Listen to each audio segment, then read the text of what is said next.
खुदा बाप और बेटे और उल कुदुस के नाम से आमीन। अजीज़ो, आइए हम खुदावंद अपने खुदा का शुक्र करें जिसने आज का ये खूबसूरत दिन हमारी ज़िंदगी में बढ़ा दिया। तो आइए अजीज़ो, हम इस दिन का आगाज़ बाइबल मुक़द्दस की तलावतों से करें। आज की पहली तलावत मुक़द्दस पौलुस रसूल का पहला ख़त कुरिन्थियों के नाम, उसका 15वां बाब, पहली 11 आयात।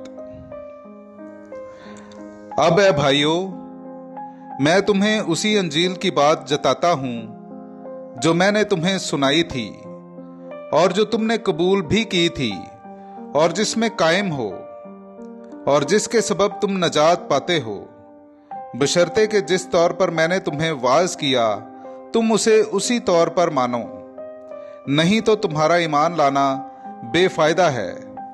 क्योंकि सबसे अव्वल मैंने वही बात तुम्हें पहुंचा दी जो मुझे भी पहुंची थी कि मसीह नविश्तों के मुआफिक हमारे गुनाहों के वास्ते मरा और दफन किया गया और तीसरे दिन नविश्तों के मुआफिक जी उठा और कैफा को और उसके बाद उन 12 को दिखाई दिया। इसके बाद 500 से ज्यादा भाइयों को एक साथ दिखाई दिया। अक्सर उनमें से अब तक जिंदा हैं और बाज सो गए हैं। फिर याकूब को दिखाई दिया, फिर सब रसूलों को और सबसे पीछे मुझे भी दिखाई दिया, जो गोया अधूरे दिनों का पैदा हुआ हूं। दरअसल मैं रसूलों में सबसे छोटा हूं और इस लायक नहीं कि रसूल कहलाऊं, इस वास्ते कि मैंने खुदा की कलीसिया को इज़ा दी थी। मगर मैं जो कुछ हूं खुदा के फजल से हूं और उसका फजल मुझ पर बेफायदा नहीं हुआ, बल्कि मैंने उन सब से ज्यादा मेहनत की है और ये मेरी तरफ से नहीं हुई बल्कि खुदा के उस फजल से हुई जो मुझ पर है। बस ख्वा मैं हूं ख्वा वो हूं, हम यही मुनादी करते हैं और इसी पर तुम ईमान भी लाए हो। पाकलाम का पढ़ा और सुना जाना हम सब के लिए बाइसे बरकत हो। खुदा का शुक्र हो। मेरे अजीज़ों, आइए हम खुदावंद अपने खुदा की हम्दो तौसीफ करें। मैं आपके सामने पढ़ूंगा ज़बूर नंबर 118, उसकी पहली, दूसरी, 16वीं, 17वीं और फिर 28वीं आयत। हालेलुया! खुदावंद का शुक्र करो क्योंकि वो नेक है और उसकी रहमत अबद तक कायम है। इस्राएल का घराना कहे कि उसकी रहमत अबद तक कायम है।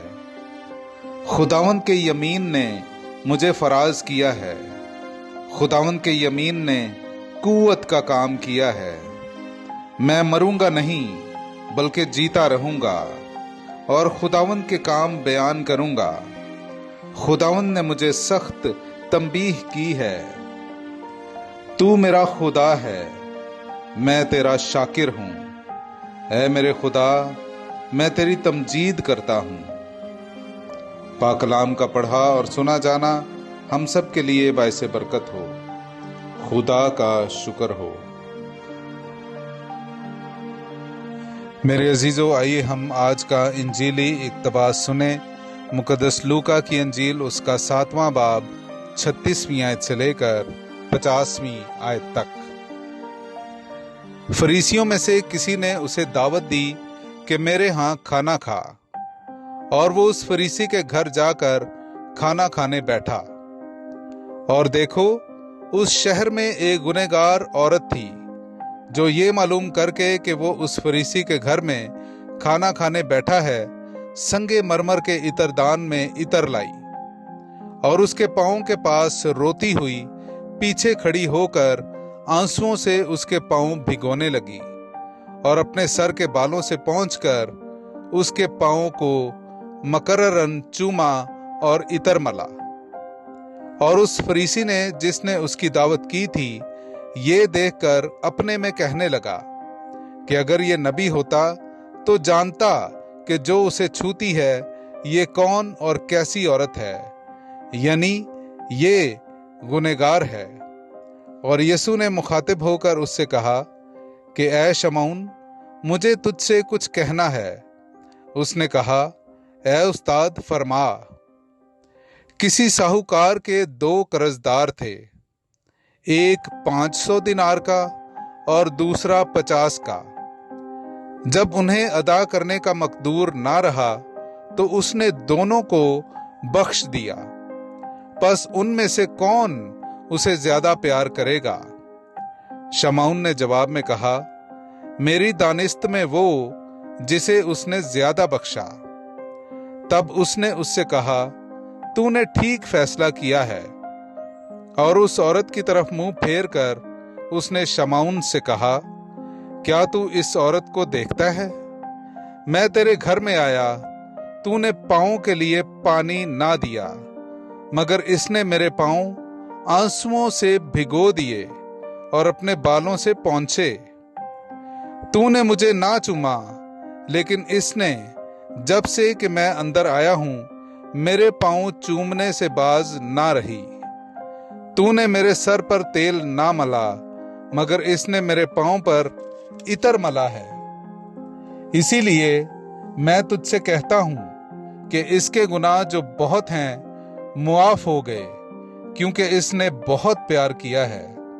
मगर जिसे थोड़ा मुआफ किया गया है वो थोड़ा प्यार करता है। और उस औरत से कहा कि तेरे गुनाह मुआफ हुए। इस पर हम निवाले अपने में कहने लगे कि ये कौन है जो गुनाह भी मुआफ करता है? मगर उसने औरत से कहा, तेरे ईमान ने तुझे बचा लिया है, सलामत चली जा। पाक कलाम का पढ़ा और सुना जाना हम सब के लिए बाइसे बरकत हो। खुदा का शुक्र हो।